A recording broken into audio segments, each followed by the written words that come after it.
Somalilando prezidentas Abdis Rahmanas Mohamedas Abdullahi baigė savo istorinę kelionę į Izraelį, apsilankydamas Išgelbėk vaiko širdį centre, Holono mieste. Izraelio centre, kur 9 vaikai iš jo šalies, šiuo metu jiems taikomas gyvybę gelbstintis širdies gydymas Wolfsono medicinos centre. Vos prieš 11 dienų mes surengėme patikros misiją Edna Aden ligoninėje Somalilande, kurioje patikrinome 20 vaikų. Mums pasisekė, nes net 9 iš jų šią savaitę priėmėme čia Izraelyje. Esam labai dėkingi Mašavui už pagalbą organizuojant jų atvykimą. Tai buvo įmanoma dėl Izraelio, Somalilando, Ruandos ir Etiopijos bendradarbiavimo.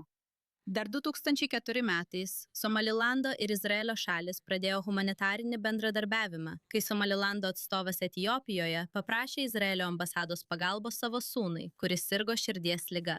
Išgelbėk vaiko širdį santykiai su Somalilandu prasidėjo dar 2004 metais, kai buvo gydomas pirmasis vaikas iš Somalilando. Tai buvo gerokai prieš oficialių santykių tarp Izraelio ir Somalilando užmezgimą. Iki šiol mes gydėme 58 vaikus iš Somalilando. Gydomi vaikai yra nuo 3 mėnesių iki 18 metų amžiaus. Jie atvyko į Izraelį po medicininės misijos Somalilande, kurią inicijavo ir finansavo Izraelio nacionalinė pagalbos agentūra. Tai puikus darbas. Tai gelbsti gyvybės.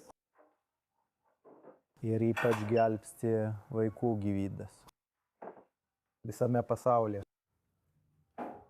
Džiaugiuosi sužinojęs, kad 49 vaikai iš Somalilando buvo gydyti Izraelyje.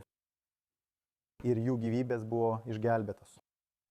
Tikiuosi, kad Somalilando gydytojai taip pat bus apmokyti čia. Prezidentas susitiko su vaikais, jų šeimomis ir medicinos komanda savo vizito metu. Jis taip pat sužinojo apie organizacijos veiklą ir nuolatinį Izraelio bei Somalilando bendradarbiavimą vaikų kardiologijos srityje. Po santykių tarp Izraelio ir Somalilando užmezgimo mes jau pradėjome pokalbius siekdami skatinti tvarų vystymąsi. Ir suteikite daugiau konkretumo. O kaip dėl santykių tarp Izraelio ir Somalilando?